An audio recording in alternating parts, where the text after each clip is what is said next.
আমাদের প্রজেক্টের সব থেকে যেটা ইম্পর্টেন্ট যে প্যাকেজটা লাগবে বা ডিপেন্ডেন্সি বলতে পারি, সে ডিপেন্ডেন্সিটা লাগবে, সেটা হচ্ছে একটা বান্ডেলার। বুঝতে পারলো? এবার তোর মাথায় কোশ্চেন আসছে যে দাদা বান্ডেলার জিনিসটা আবার কি? কোশ্চেন আসছে তো যে তুমি তো বান্ডেলার বললে, তাহলে এই বান্ডেলার জিনিসটা কি? দেখ, আগের দিন আমি কি করেছিলাম, যখন রিয়াক্ট বুঝিয়েছিলাম আমি বলেছিলাম যে রিয়াক্টকে আমি দুভাবে আমার প্রজেক্টের মধ্যে ইনক্লুড করতে পারি। একটা সিডিএন লিঙ্কের থ্রু করতে পারি, আর একটা যে কোনো বান্ডেলারের থ্রু করতে পারি। সেই বান্ডেলার গুলো কোনগুলো? না, white, create react app, parcel. বুঝতে পেরেছিস? আমি দুভাবে বলেছিলাম, দেখ, একটা সিডিএন লিঙ্কের থ্রু আর এই white, create react app, parcel. এই যে তিনটে দেখতে পাচ্ছিস, এটাই হলো অ্যাকচুয়ালি বান্ডেলার। এটা হচ্ছে বান্ডেলারের একটা করে এক্সাম্পল। বুঝতে পেরেছিস? এটাই হচ্ছে একটা করে বান্ডেলার। এবার তোর মাথায় হয়তো কোয়েশ্চেন আসছে যে এই যে বান্ডেলারের কথা আমি বললাম, তাহলে এই বান্ডেলার জিনিসটা আবার কি? আসছে তো এই কোশ্চেনটা যে বান্ডেলার জিনিসটা কি? বান্ডেলার তো ঠিক আছে, ভাইট, ক্রিয়েট, রিঅ্যাক্ট, পার্সেল, এরা প্রত্যেকে একটা করে বান্ডেলার। ঠিক আছে, সেটা বুঝতে পেরেছি, কিন্তু বান্ডেলার জিনিসটা আসলে কি করছে? এই কোশ্চেনটা নিশ্চয়ই আসছে তোর মাথায়। দেখ, যখন আমি HTML, CSS, জাভাস্ক্রিপ্ট দিয়ে কোনো প্রজেক্ট বানাই, ঠিক আছে, ভালো করে শোন, যখন আমি HTML, CSS আর জাভাস্ক্রিপ্ট দিয়ে কোনো প্রজেক্ট বানাই, আমাদের হোল কোডটাকে দরকার পড়ে একসাথে বান্ডেল করা। ঠিক আছে, আমি যখন ধর এই যে HTML, CSS আর জাভাস্ক্রিপ্ট দিয়ে যখন কোনো কোড করি, তখন আমাদের কি দরকার পড়ে? এই হোল কোডটাকে একসাথে বান্ডেল করার দরকার পড়ে। বান্ডেল মানে বলতে পারিস একটা বক্সের মধ্যে সবকিছু আমি রাখার চেষ্টা করছি। app.js, index.css, ঠিক আছে, আর index.html। বুঝতে পারছিস আমি কি বলতে চাইছি? না আবার বলবো? হ্যাঁ, বুঝতে পারছি। আমি হ্যাঁ, কি বল বুঝতে পারছি। আমি কি বললাম? যখন আমি HTML, CSS আর জাভাস্ক্রিপ্ট দিয়ে কোনো প্রজেক্ট বানাই, আমাদের হোল কোডটাকে দরকার পড়ে একসাথে বান্ডেল করার, যাতে করে কি হয় না, আমাদের যে প্রজেক্ট সাইজটা আছে সেটাকে ছোট করা যায়, ক্লিন করা যায়, আর যাতে করে প্রজেক্টটাকে কি করা যায় না, প্রোডাকশনে সেন্ড করা যায়। যখন তোর প্রজেক্টের সাইজ ছোট হবে, ক্লিন হবে, ঠিক আছে, মানে কোনো রকম এরর থাকবে না, একদম ক্লিন হবে, তবেই তো তুই প্রজেক্টকে একটা প্রোডাকশনে পাঠাতে পারবি, যাতে করে সবাই ইউজ করতে পারে। ঠিক আছে, এই যে পুরো কাজটা, এই কোডকে ক্লিন করা, কোডকে ছোট করা, পুরো পুরো একদম হোল কোডকে ছোট করা, তারপর হচ্ছে কি বলবো, কোডের মধ্যে থেকে এরর রিমুভ করা, এই সব জিনিসগুলো কি করে থাকে না, আমাদের বান্ডেলার করে থাকে। বোঝা গেল? তাহলে বান্ডেলার জিনিসটার কি কাজ?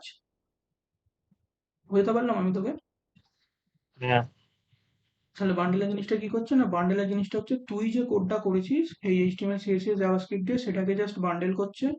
বান্ডেল করার পর সেটাকে কি করছে, একটা ছোট একটা কি বলবো, ফোল্ডার, তোর যে কোড যেটা আছে সেটাকে একটা মানে কি বলবো, ছোট একটা বক্সের মধ্যে রেখে দিচ্ছে বলতে পারিস। বান্ডেল করা মানে কি, এক জায়গায় সবকিছুকে জড়ো করে দেয়া। বান্ডেল মানে তো এইটুকুই বুঝতে পারছি যে ছোট বাংলা মানে এক জায়গায় সবকিছুকে জড়ো করে দেয়া। তার মানে কি করছে না, একসাথে পুরো যে কোডটা আছে সেটাকে এক জায়গায় বান্ডেল করছে। বান্ডেল করার পর কি করছে, কোডটাকে ছোট করে দিচ্ছে। ছোট করে, ও। হ্যাঁ, ছোট করে কি করছে না, সেটাকে আমার প্রোডাকশনে পাঠাতে হেল্প করছে। এটাই হচ্ছে আমার বান্ডেলারের কাজ। বোঝা গেল? হ্যাঁ। হ্যাঁ, বান্ডেলার বুঝতে জিনিস, পেরেছি। বান্ডেলার জিনিসটা কি? আচ্ছা, এবার বান্ডেলারের কি কি এক্সাম্পল বললাম? ভাইট, ক্রিয়েট রিয়াক্ট আর পার্সেল। ঠিক আছে, ভাইট, ক্রিয়েট রিয়াক্ট আর পার্সেল, দেখতে পেয়েছিস? পার্সেল। হ্যাঁ, হ্যাঁ, দেখতে পেয়েছি। এরা হচ্ছে প্রত্যেকে একটা করে কি বান্ডেলার।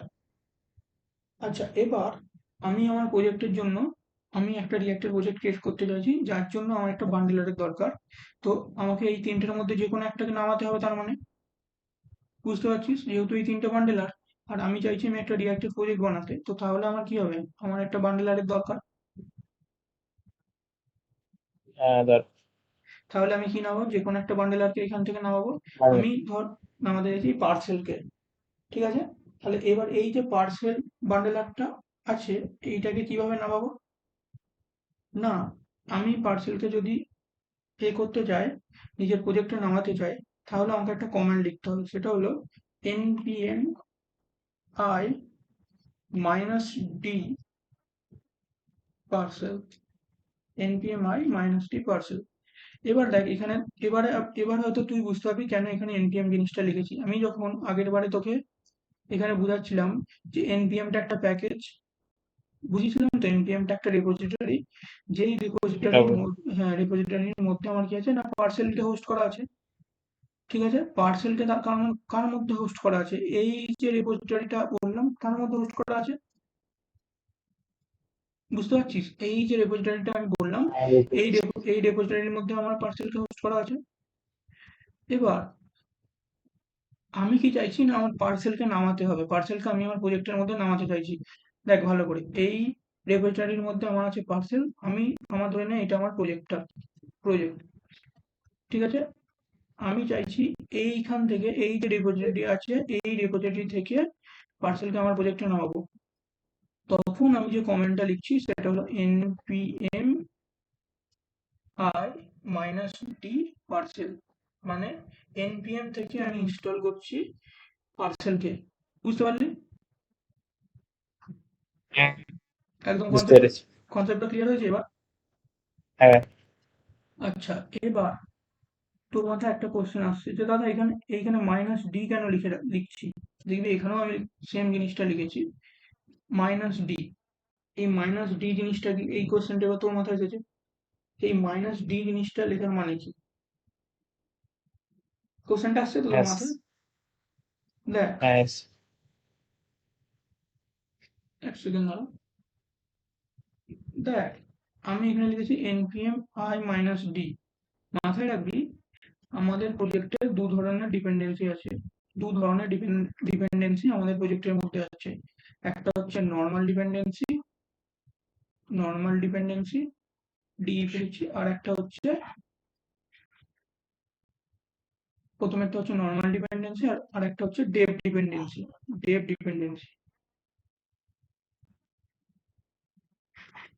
এখন এই নর্মাল ডিপেন্ডেন্সি আর ডেপ ডিপেন্ডেন্সির মধ্যে কি পার্থক্য? দেখ, এই ডেপ ডিপেন্ডেন্সিটাই হচ্ছে এই মাইনাস ডি কেন লিখছি, মাইনাস ডি হচ্ছে ডিপেন্ডেন্স। ডেপ ডিপেন্ডেন্সির জন্য আমি লিখছি। এবার তোর মাথায় হয়তো কোশ্চেন আছে ডেপ ডিপেন্ডেন্সি জিনিসটা আবার কি, এই কোশ্চেনটা আসছে তো হ্যাঁ, যে ডেপ হ্যাঁ, ডিপেন্ডেন্সি কি। দেখ, আমি যখন ডেভেলপমেন্ট ফেজে যে ডিপেন্ডেন্সিটা ইউজ করব সেটা হচ্ছে আমার ডেপ ডিপেন্ডেন্সি। ডেভ ডেভেলপমেন্ট ফেজে যে ডিপেন্ডেন্সি আমি ইউজ করব তার নাম হচ্ছে ডেভ ডিপেন্ডেন্সি। বুঝতে পারছি? কারণ দেখ আমি এখন কি বুঝতে- করতে চাইছি, আমি তো এখন চাইছি যে প্রজেক্টটাকে বানাতে, তার মানে কি ডেভেলপমেন্ট করতে চাইছি।